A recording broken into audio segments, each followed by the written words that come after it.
This video is going to be concerning why there's so much evil in the world and how could a good loving God allow so much evil and suffering to happen in the world. I wanted to make it because just in case anybody can watch it who doesn't want to accept that there could be a good God that could allow this, and so they reject God because they see all the evil. So, thinking I could maybe explain it a little bit to make it understandable. Okay, so, why is there so much evil in the world? Because there's so many evil people in the world, that's why. So obviously that boils down to free will. And, we have free will. And so I guess the complaint would be, why does God allow free will? Okay, so that's caught up in the essence of who God is, and can't really explain it, but the bottom line is, it's part of the nature of God that he gives the creatures free will. The angels have free will, we have free will, and for whatever reason, it can't be any other way. So, yeah, and free will, that's sort of a funny thing. It may not always be what people think it is, because free will is not free will as we want to define it. It's free will as it is in God, which is something that we have to learn what it is, not what we can already just say what it is according to what we think. I think the best example of that would be, the Jews and Jesus, and how, the chief priests and the Pharisees and scribes that were persecuting him, they wanted to have him prove to them on their terms that he was the Messiah. They didn't want to accept him on the terms that he set for showing them who he was. So that's why they were saying, show us a sign. Well, what more did they need? He was raising the dead, doing all the miracles and doing all these things. But the bottom line is they didn't want to accept him. They just didn't want to accept him. So that's why they're even saying to him right through the end, right on the cross, come down from that cross and then we'll accept you. But see, that's not how it works. So that's the main thing is that God, we have to accept God on his terms, not on how we want it to be. Okay, so free will. So free will is on God's terms. He in his own infinite wisdom and understanding has created that free will. And people don't always understand that they have free will. They say, well, I had to do this. I was forced to do this. But that's because they don't understand that our decisions, we make our decisions, and very small decisions can lead to a pattern that develop into much bigger decisions. That's the thing, is we kind of carry our momentum. That's why, and in the Bible it says, abyss calls to abyss. That is so one decision that we make, it could be only a small one, but it could be heading us in a certain direction for either good or evil. So that's the thing. A small decision to do something that's really wrong, maybe only in a small way, that can weaken us to where we're now susceptible to doing something bigger wrong because of that. And that's how life goes. So some people begin off on the wrong track because we're going to decide one way or the other. We're going to decide to either go the way of God or the way of the devil. So what the way of God is the way of the cross, bottom line. So we have to make a decision. We're either going to be the persecuted or the persecutor.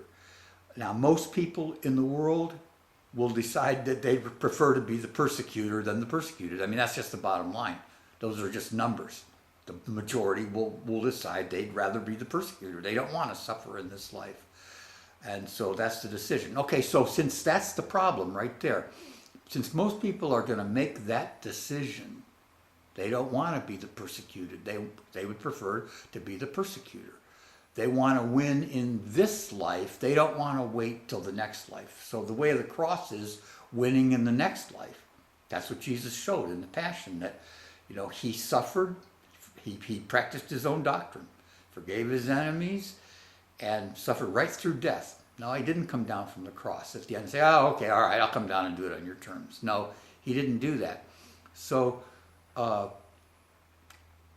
that's why there's so much evil in the world, because people are choosing to be the persecutor rather than the persecuted. And so that's where you get all the evil. And it comes in a lot of different forms. That's the one thing I would mention is the devil. Okay, the devil and the demons, they've got pretty good experience with people. They read us right from the beginning. And that's the other thing is families. So they already know from our ancestors and our families what sort of tendencies to tempt us with, whether it might be greed or luxury or whatever it might be. He'll know it's substance abuse. These things tend to run in families, and so our weaknesses. So he goes for our weaknesses, and then they'll develop into bigger and bigger ones, and then finally people will end up maybe even doing things that they never thought they were capable of doing, like murder or something like that. It can, it gets full blown, to full on, deception, cheating, lying, treachery, all these things. So those are the fruits of the smaller things that start in the beginning. And then you get those in the world, people end up becoming Hitler and people like that. That's, King Henry VIII. They end up murdering people, Pol Pot, all these people. So those are the fruits. That's how it ends up. But it starts out small. It's a small path down the wrong road. And so you can say, well, how can God permits it? Because why? God lives in eternity. He's not that concerned. He is concerned, obviously. He'd rather have none of this stuff.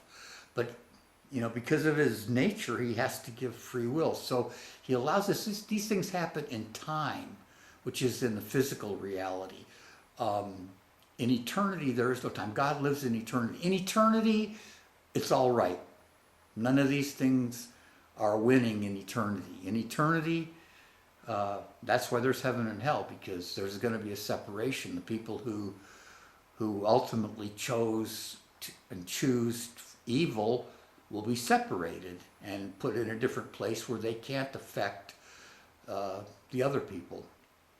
And so that's what happens is that people who persevere in doing right and doing good will ultimately be in a place where all that stuff, it will not only not be there hurting them, God has a way of actually giving them a more intense joy and happiness according to the degree to which they suffered unjustly. With the highest example, of course, being Jesus, being the ultimate king. All right, so that's how and why. Because in eternity there is no time. God looks in eternity. That's what's important. That's what Jesus said. He said, don't worry about this life. Worry about what's coming next, because that's lasting forever. So that's what God does. Is He focuses on eternity, and that's one way you have to read the Bible, and you read all these things where He's glorious, triumphant, this and that. We're not talking about time. It's in eternity.